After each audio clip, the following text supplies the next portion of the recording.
Viserys Targaryen finally got his golden crown, but it's not the one that he wanted. Welcome back, guys, to Fog Entertainment. It's time to review Game of Thrones Season 1, Episode 6. This one is called A Golden Crown. It is the first crown that Viserys ever got, and it will certainly be the last crown that he ever got. Because I think the Dothrakis and Khal Drogo and Daenerys basically just had enough of his shit, and they decided that this guy was no longer needed. I like using the term justified in TV shows. This was 100% justified. I can't stand this guy. I don't think there's anyone out there that actually felt sorry for him. No, I mean, he threatened to kill Khal Drogo's unborn kid. What did he think was going to happen? Yeah, I, honestly, it's almost like he wanted to die. He did it and then couldn't believe he was going to give him the crown. He was like, what? That's all I wanted.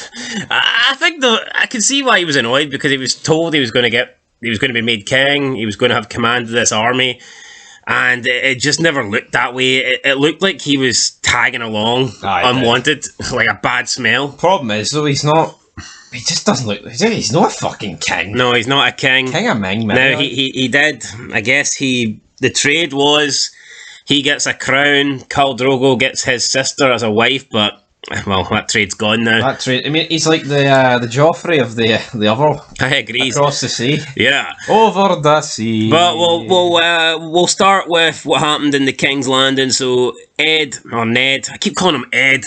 He wakes up. Ned wakes up. Ned. First thing he sees is Cersei, and you think, oh shit, maybe he's going to die.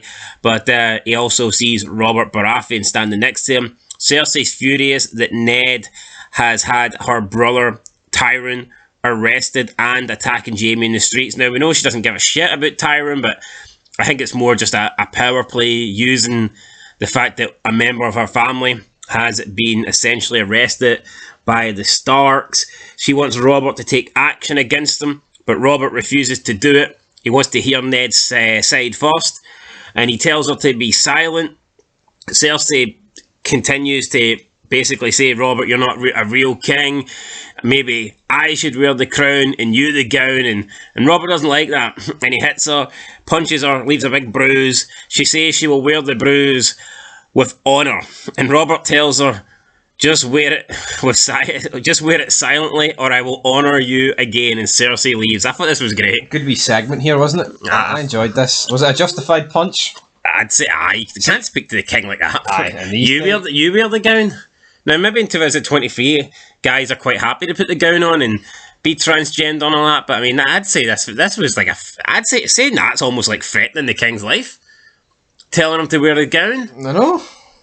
Does he wear a dressing gown or a house coat, Robert Bavarian? What's he wear? Now, Cersei did try and say her version of offence was that Ned was leaving a brothel drunk, and he started causing trouble. King Robert, though, didn't believe this, because he knows Ned, and he knows how loyal Ned is, and that he wouldn't do that to his wife, and him getting drunk and causing fit. It's just not Ned's character. So Cersei trying to lie here to put Ned in the ship, but King Robert wasn't buying it. Hey, was he supposed to buy this, though? This was just bullshit. Yeah, I think the Lannisters would come up with a better plan than that. Robert restores Ned to his position as the king's hand and tells him not to quit again, or he'll give the damn position to Jaime Lannister. I guess this is a way of getting Ned to stay, so that Jaime Lannister doesn't get the role. Yeah, I mean, it's who? Who would he rather, Jaime Lannister or Ned? But he tells Ned that this has to end. He says he cannot rule, he cannot be king if the House Stark and the House Lannister are, at odds. So he needs heads, and he's like, do not mention that Daenerys girl's name, Ned. I suppose he's got a point. I mean, he's married to a Lannister. He's in a shitload of debt to another Lannister. The Lannisters surround him, and then he's best friends, and he's the king. The hand of the king is a Stark, so he probably does need the Starks and the Lannisters to get along. He may owe them. He may owe them money, but he's the king. Did he not just order that guy to be killed? And that's the debt sorted. Tyrion Lannister? Aye. I don't know, he commands respect, like he's... Yeah, right. It's his fucking wife's father, I mean, I don't know. I know, but... He doesn't like any of them? I know, but, I don't know.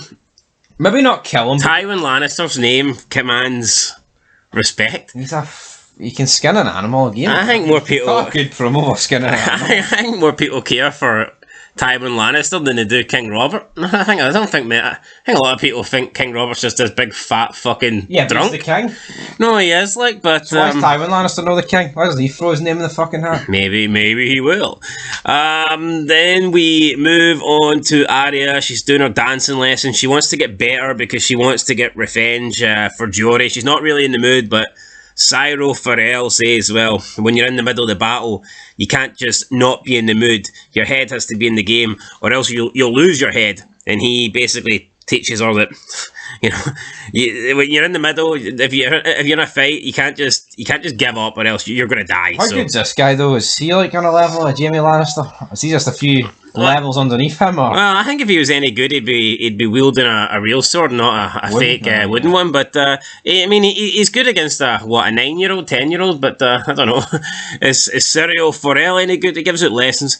King Robert then goes out hunting. He's accompanied by his brother Renly, Barristan Selmy, and Lancel Lannister, who's simply there just to give Robert wine whenever he wants it. King Robert's talking about all the good times and all the women he slept with. He talks about the 8, where he had to sleep with a woman from every all 8 counties or kingdoms or whatnot. And he said it was called making the 8.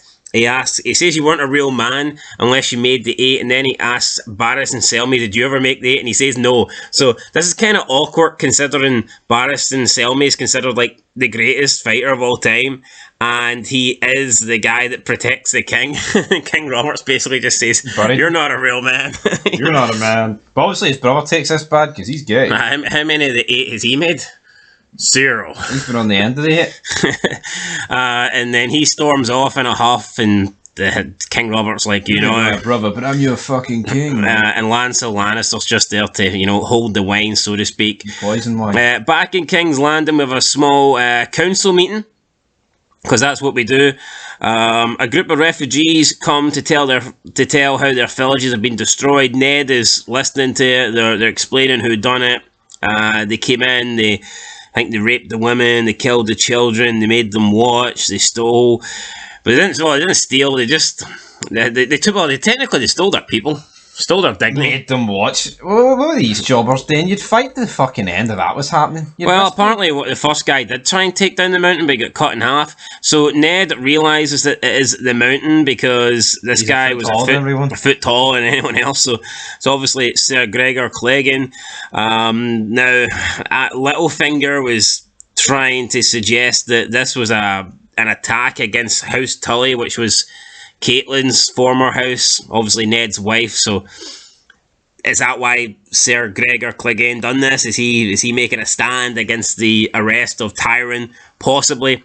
Ned Stark then. It could be, but that's a lot of things happening off screen at this point. I mean, this is season 1. For all that to happen behind the scenes is a bit mental. I think so. I think I think with season 1 of Game of Thrones, they definitely burnt through way too much material. I think when you look at everything that's happened in season 1, I think they could have dragged this out for at least 2 seasons, maybe 3. The last time we seen this guy, he cut a horse in half, and then Robert told him to stand his knife down, and then since then, he's fucking went on a rampage against House Tully. And that's all happened off screen? Yeah, and you barely know him. Despite King Robert telling Ned to make peace with the Lannisters, Ned Stark's not going to do that. He wants to bring Sir Gregor to justice. So he strips Gregor Clegane of all his knighthood, his lands and titles. He sends Lord Beric Dondarrion to bring back Gregor Clegane, arrest him and execute him in the king's name. So he's just sentenced Gregor Clegane to be killed, essentially. Yeah, I mean that's a pretty serious crime. I mean, who's gonna eliminate the mountain though? That's the problem. Well, he is sending this guy with 100 knights. Aye, the mountain's about 100 feet tall though. Big problem. Mountains are normally big, but I think Ned needs to reel it in. I think he needs to realise that here. See for my plan to work. Yeah, and not everyone can know about it. And then he doubles down and he orders Grandmaster Pycelle to send word to Casterly Rock demanding that Lord Tywin Lannister come to King's Landing with his bannermen, and he will be basically sentenced for the action of his men, and he's going to be branded an enemy of the crown and traitor to the realm. Now, Littlefinger and Grandmaster Pycelle think that this is a bold move from Ned. He doesn't think that he should be doing this, and you don't really want to go against the Lannisters because, this could come back to haunt you, but Ned wants to see justice done.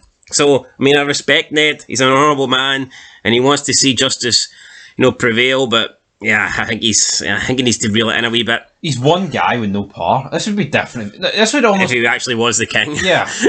But he's not. So, we can talk about his honour, but I think his naivety outweighs his honour. I'm sorry. Joffrey apologises to Sansa. She buys it, but we all know this was just Cersei telling her son that he needs to do this.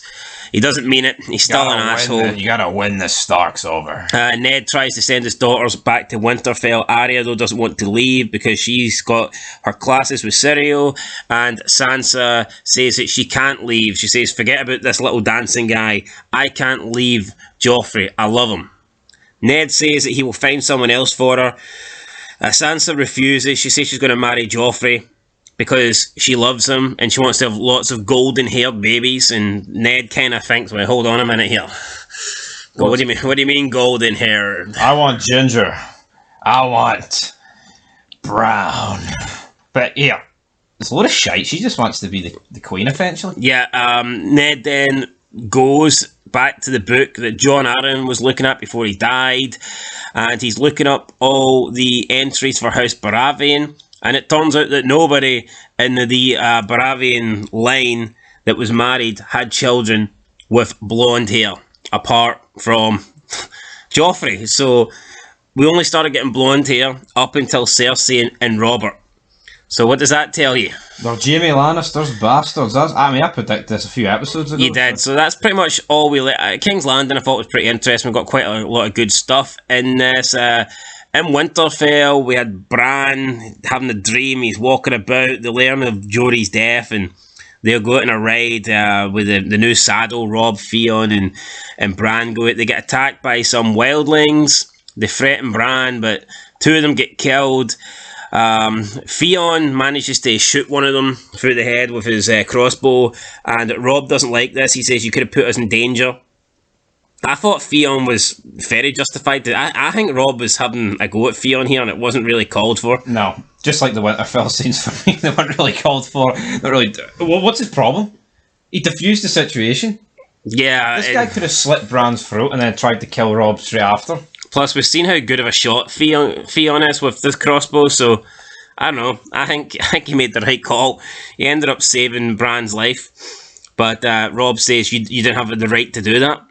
And Theon's confused, like, what do you mean I didn't have the right? Greyjoy, big man. I'll do it all. What do you mean I didn't have the right to save your brother? They take the remaining wildling woman, who's called Osha. They take her, I guess, as a prisoner. And then we also see the prostitute Ross. She is leaving for King's Landing because she thinks there's going to be a war, and that basically all the men in the north are going to die.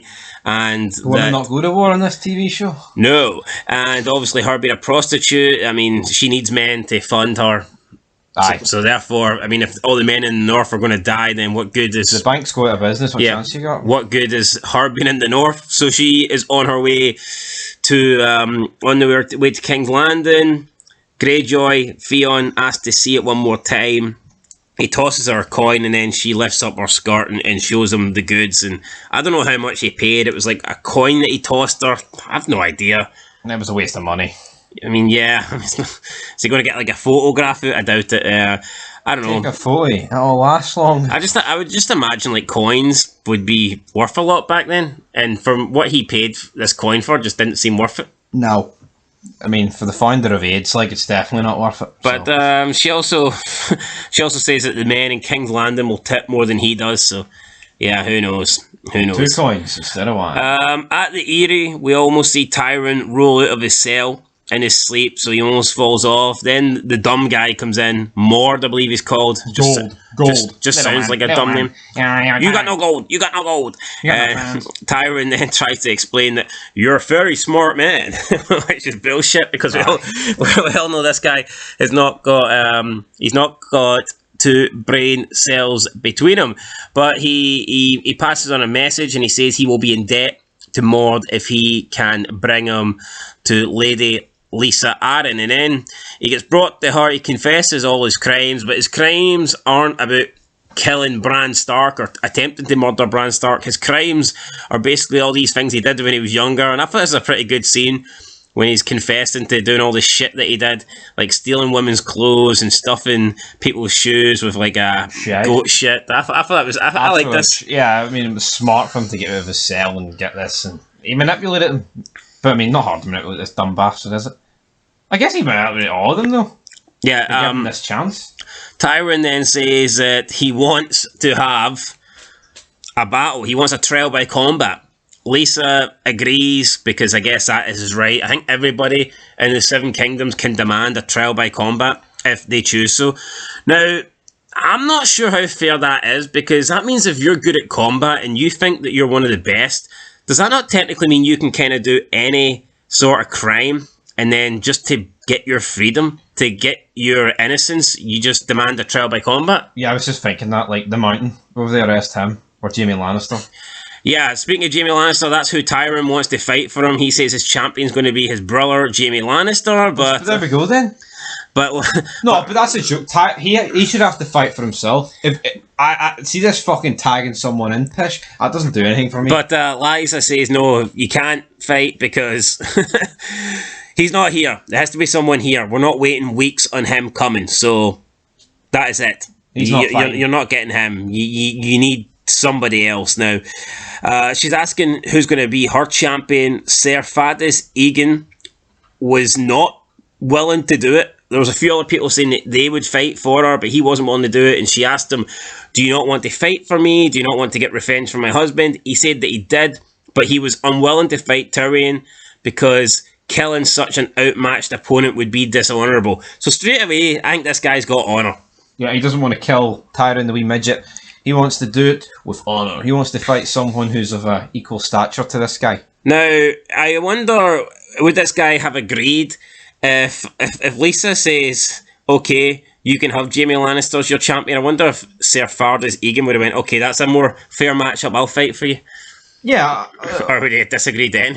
He would have probably still would have been like, that's not a fair matchup. Where do you draw the line though? Because if Jaime Lannister's the best, say this guy's like 300,000 in the world, would he not be closer to Tyrion than he is the Jaime Lannister? Surely Tyrion should have to name his champion first. Yeah, that should be the rule. But it's not. These people didn't know who he was going to pick. Well, the only person Tyrion could face is her kid. That would have been a good battle. No one is willing to step up for Tyrion though, so it looks like he's going to have to do it himself. But then the Cell Swordsman Bronn steps in. He says he will stand for the imp.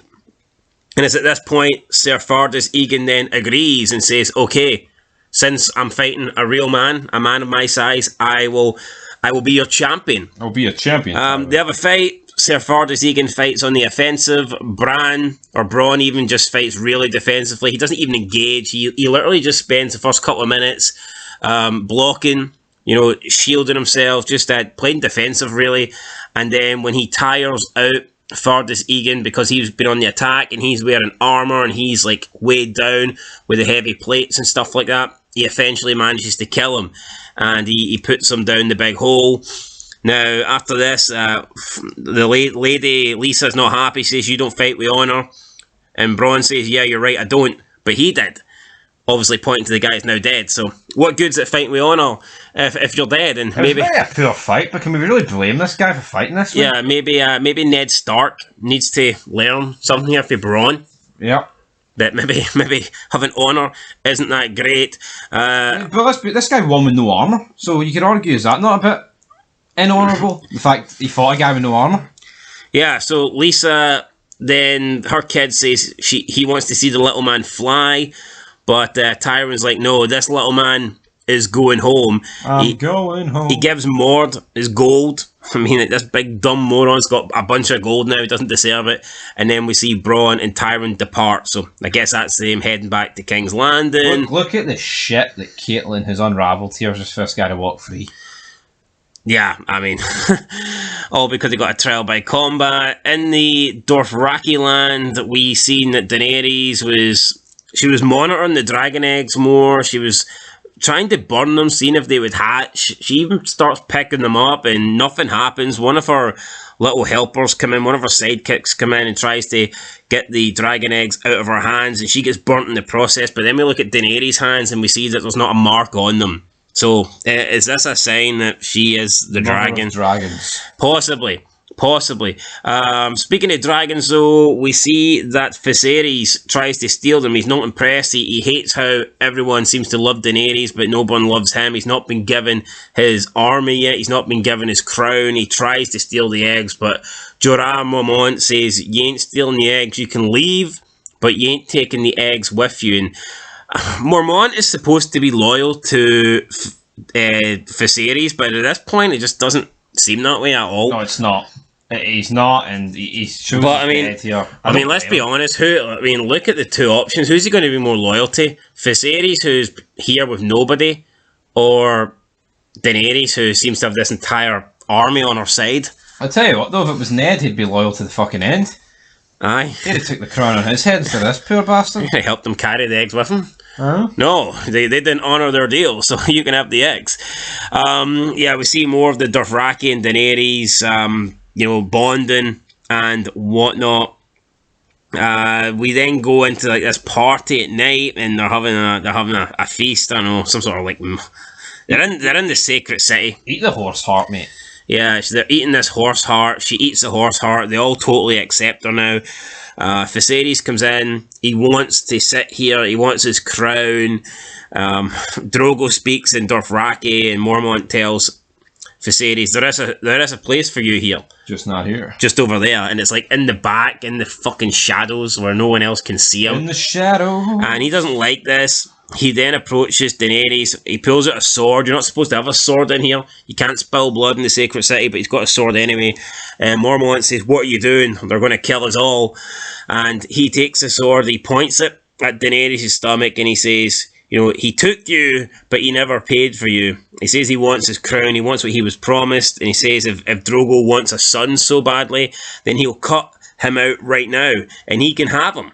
And he will leave. And then Drogo speaks in Dothraki, and Mormont says, "You will have your crown." And Viserys is all happy. He's like, "Oh, that's all I ever wanted." Drogo says he will give Viserys a golden crown that men will tremble to behold. And then he gets two men to seize him. They break his arms, and they just hold him in place. Drogo then takes off the gold that he's got around his neck, puts it into this big, massive, it's a melting pot. It melts the gold down, and then Drogo lifts up the melting pot and he pours it over the head of Viserys, and Viserys' head just literally turns into like a chrome dome here, a golden chrome dome. Too hot for his collar. And he dies in 1.7 seconds. Yeah, I mean, I guess it would it kill. I mean, would it kill you? Yeah, I mean, come on, your fucking head would be fried. Yeah, no, I'm not saying it wouldn't kill you, but to kill you that quick is quite impressive. But this was deserved, like we talked about in the start of this video. He had to go. The guy, you can't just threaten. I mean, he even talked about the fact that they all loved her. It's like, say they all hated her, even if they all hated her, but it was still big Captain Dothraki that loved her. This was still a ham. And it didn't spill any blood. Daenerys looks on and she says that because he was killed by fire, that Viserys was no true dragon.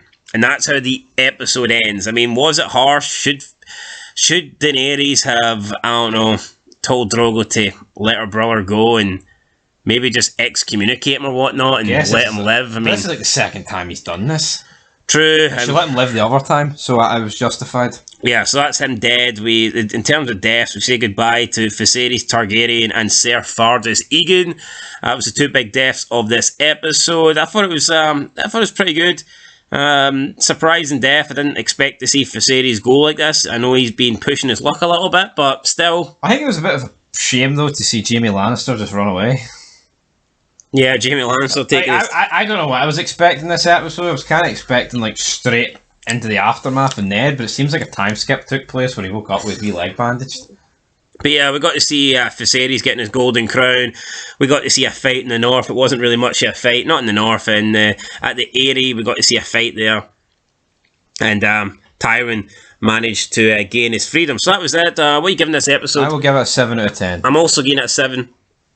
Pretty good, pretty solid. I think season 1 of Game of Thrones is good television. I'd say it's solid, very good. So, yeah, another episode continues to be decent. Up next, I believe we have, what's the next episode called? It is You Win or You Die. So, yeah, that'll be interesting. You win or you die. Check us out, guys, for the review on that one. We will catch you next time. Till then, though, been Fog Entertainment. Thanks for watching, and peace.